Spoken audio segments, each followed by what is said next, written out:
Lahore central jail में 23 मार्च 1931 की शुरुआत किसी और दिन की तरह ही हुई थी। फर्क सिर्फ इतना था कि सुबह सुबह जोर की आंधी आई थी, बहुत तेज। लेकिन जेल के कैदियों को थोड़ा अजीब सा लगा जब 4 बजे ही वार्डन चरत सिंह ने उनसे आकर कहा कि वो अपनी अपनी कोठरियों में चले जाएं। उन्होंने कारण नहीं बताया था। उनके मुंह से सिर्फ ये निकला कि आदेश ऊपर से है। अभी कैदी सोच ही रहे थे कि माजरा क्या है। जेल का नाई बरकत हर कमरे के सामने फुसफुसाते हुए गुजरा कि आज रात भगत सिंह, राजगुरु और सुखदेव को फांसी दी जाने वाली है। उस क्षण की निश्चिंता ने उनको झकझोर कर रख दिया। कैदियों ने बरकत से मनुहार की कि वो फांसी के बाद भगत सिंह की कोई भी चीज जैसे पेन, कंघा या घड़ी उन्हें ला कर दें ताकि वो अपने पोते पोतियों को बता सकें कि कभी वो भी भगत सिंह के साथ जेल में बंद थे। बरकत भगत सिंह की कोठरी में गया और वहां से उनका पेन और कंघा ले आया। सारे कैदियों में होड़ लग गई कि किसका उस पर अधिकार हो। आखिर में ड्रॉ निकाला गया, लाहौर कॉन्स्पिरेसी केस। अब सब कैदी चुप हो चले थे। उनकी निगाहें उनकी कोठरी से गुजरने वाले रास्ते पर लगी हुई थी। भगत सिंह उनके साथ फांसी पर लटकाए जाने के लिए उसी रास्ते से गुजरने वाले थे। एक बार पहले जब भगत सिंह उसी रास्ते से ले जाए जा रहे थे तो पंजाब कांग्रेस के नेता भीमसेन सच्चर ने आवाज ऊंची कर उनसे पूछा था, आप और आपके साथियों ने लाहौर कॉन्स्पिरेसी केस में अपना बचाव क्यों नहीं किया? भगत सिंह का जवाब था, इनकलाबियों को मरना ही होता है क्योंकि उनके मरने से ही उनका अभियान मजबूत होता है, अदालत में अपील से नहीं। वार्डन चरत सिंह भगत सिंह के खैर ख्वाह थे और अपनी तरफ से जो कुछ बन पड़ता था उनके लिए किया करते थे। उनकी वजह से ही लाहौर की द्वारकादास लाइब्रेरी से भगत सिंह के लिए किताबें निकलकर जेल के अंदर आ पाती थी। भगत सिंह की जेल की जिंदगी काफी कठिन थी।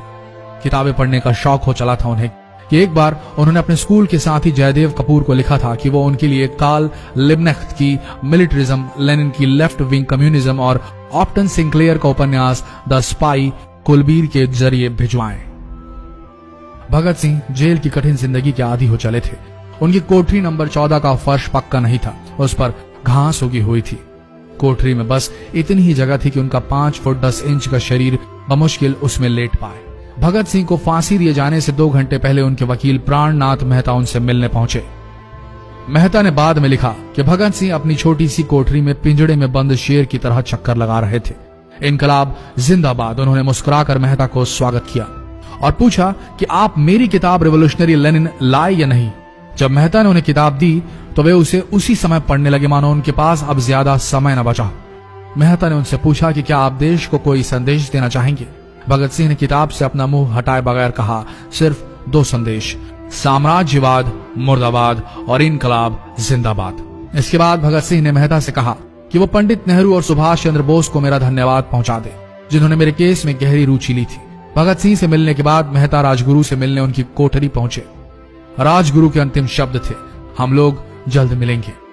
सुखदेव ने मेहता को याद दिलाया कि वो उनकी मौत के बाद जेलर से वो कैरम बोर्ड ले लें जो उन्होंने उन्हें कुछ महीने पहले दिया था। मेहता के जाने के थोड़ी देर बाद जेल अधिकारियों ने तीनों क्रांतिकारियों को बता दिया कि उनको वक्त से 12 घंटे पहले ही फांसी दी जा रही है। अगले दिन सुबह 6 बजे की बजाय उन्हें उसी शाम 7 बजे फांसी पर चढ़ा दिया जाएगा। भगत सिंह मेहता द्वारा दी गई किताब के कुछ पन्ने ही पढ़ पाए थे। उनके मुंह से निकला, क्या आप मुझे इस किताब का एक अध्याय भी खत्म करने नहीं देंगे? भगत सिंह ने जेल के मुस्लिम सफाई कर्मचारी बेबे से अनुरोध किया कि वो उनके लिए उनको फांसी दिए जाने से 1 दिन पहले शाम को अपने घर से खाना जरूर लाएं। लेकिन बेबे भगत सिंह की इच्छा पूरी नहीं कर सके क्योंकि भगत सिंह को 12 घंटे पहले फांसी देने का फैसला ले लिया गया और बेबे जेल के गेट के अंदर ही नहीं घुस पाए। थोड़ी देर बाद तीनों क्रांतिकारियों को फांसी की तैयारी के लिए उनकी कोठरियों से बाहर निकाला गया। भगत सिंह, राजगुरु और सुखदेव ने अपने हाथ जोड़े और अपना प्रिय आजादी गीत गाने लगे। कभी वो दिन भी आएगा कि जब आजाद होंगे हम, या अपनी ही जमीन होगी या अपना आसमान होगा। फिर इन तीनों का एक एक करके वजन लिया गया। सबके वजन बढ़ गए थे। इन सब से कहा गया कि अपना आखिरी स्नान करें। फिर उनको काले कपड़े पहनाए गए लेकिन उनके चेहरे खुले रहने दिए गए। चरत सिंह ने भगत सिंह के कान में फुसफुसा कर कहा कि वाहे गुरु को याद करो। फांसी का तख्ता भगत सिंह लिए बोले, पूरी जिंदगी मैंने ईश्वर को याद नहीं किया। असल में मैंने कई बार गरीबों के कलेश के लिए ईश्वर को कोसा भी है। अगर मैं अब उनसे माफी मांग लूं तो वो कहेंगे कि इससे बड़ा डरपोक कोई नहीं, इसका अंत नजदीक आ रहा है, इसलिए ये माफी मांग रहा है। जैसे ही जेल की घड़ी ने 6 बजाया, कैदियों ने दूर से आती कुछ पद चांपें सुनी। उनके साथ भारी बूटों के जमीन पर पड़ने की आवाजें भी आ रही थी। साथ में एक गाने का भी दबा स्वर सुनाई दे रहा था, सरफरोशी की तमन्ना अब हमारे दिल में है। सभी को अचानक जोर जोर से इनकलाब जिंदाबाद और हिंदुस्तान आजाद हो के नारे सुनाई देने लगे। फांसी का तख्ता पुराना था, लेकिन फांसी देने वाला काफी तंदुरुस्त। फांसी देने के लिए मसीह जल्लाद को लाहौर के पास शाहदरा से बुलवाया गया था। भगत सिंह इन तीनों के बीच में खड़े थे। भगत सिंह अपनी मां को दिया गया वो वचन पूरा करना चाहते थे कि वो फांसी के तख्ते से इनकलाब जिंदाबाद का नारा लगाएंगे।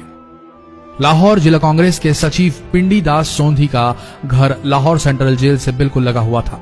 भगत सिंह ने इतनी जोर से इनकलाब जिंदाबाद का नारा लगाया कि उनकी आवाज सोंधी के घर तक सुनाई दी। उनकी आवाज सुनते ही जेल के दूसरे कैदी भी नारे लगाने लगे। तीनों युवा क्रांतिकारियों के गले में फांसी की रस्सी डाल दी गई, उनके हाथ और पैर बांध दिए गए। तभी जल्लाद ने पूछा, सबसे पहले कौन जाएगा? सुखदेव ने सबसे पहले फांसी पर लटकने की हामी भरी। जल्लाद ने एक एक कर रस्सियां खींची और उनके पैरों के नीचे लगे तख्तों को पैर मारकर हटा दिया। काफी देर तक उनके शव तख्तों से लटकते रहे। अंत में उन्हें नीचे उतारा गया और वहां मौजूद डॉक्टरों लेफ्टिनेंट कर्नल जे नेल्सन और लेफ्टिनेंट कर्नल NS सोंधी ने उन्हें मृत घोषित किया। एक जेल अधिकारी पर फांसी का इतना असर हुआ कि जब उससे कहा गया कि वो मृतकों की पहचान करें तो उसने ऐसा करने से इनकार कर दिया। उसे उसी जगह पर निलंबित कर दिया गया अंग्रेजों द्वारा। एक जूनियर अफसर ने यह काम अंजाम दिया। पहले योजना थी कि इन सब का अंतिम संस्कार जेल के अंदर ही किया जाएगा, लेकिन फिर यह विचार त्यागना पड़ा जब अधिकारियों को आभास हुआ कि जेल से धुआं उठते देख बाहर खड़ी भीड़ जेल पर हमला कर सकती है। इसलिए जेल की पिछली दीवार तोड़ी गई। उसी रास्ते से ट्रक जेल के अंदर लाया गया और उस पर बहुत अपमानजनक तरीके से उन शवों को एक सामान की तरह लाद दिया गया। पहले तय हुआ था कि उनका अंतिम संस्कार रावी के तट पर किया जाएगा, लेकिन रावी में पानी बहुत ही कम था, इसलिए सतलज के किनारे शवों को जलाने का फैसला लिया गया। उनके पार्थिव शरीर को फिरोजपुर के पास सतलज के किनारे लाया गया। तब तक रात के 10 बज चुके थे। इस बीच उप पुलिस अधीक्षक कसूर सुदर्शन सिंह कसूर गांव से एक पुजारी जगदीश अचरज को बुला लाए। अभी उनमें आग लगाई ही गई थी कि लोगों को इसके बारे में पता चल गया। जैसे ही ब्रितानी सैनिकों ने लोगों को अपनी तरफ आते देखा, वो शवों को वहीं छोड़कर अपने वाहनों की तरफ भागे। सारी रात गांव के लोगों ने उन शवों के चारों ओर पहरा दिया। अगले दिन दोपहर के आसपास जिला मजिस्ट्रेट की दस्तखत के साथ लाहौर के कई इलाकों में नोटिस चिपकाया गया, जिसमें बताया गया कि भगत सिंह, सुखदेव और राजगुरु का सतलज के किनारे हिंदू सिख रीति से अंतिम संस्कार कर दिया गया है। तो ये थे भगत सिंह की जिंदगी के वो 12 आखिरी घंटे। आशा करते हैं इस वीडियो में सुनाई गई ये कहानी आज युवा पीढ़ी के दिलों में मर चुके देशभक्ति को जगाने में कामयाब होंगी। जितना हो सके इस संदेश को पूरे देश में पहुंचाएं। इस वीडियो को शेयर करें फेसबुक पर, व्हाट्सएप पर, और हो सके तो इस पेज को फॉलो करें ताकि ऐसे ही वीडियोस आप तक सही समय पर पहुंच सके। मिलते हैं अगले वीडियो में, तब तक के लिए आप सबका धन्यवाद।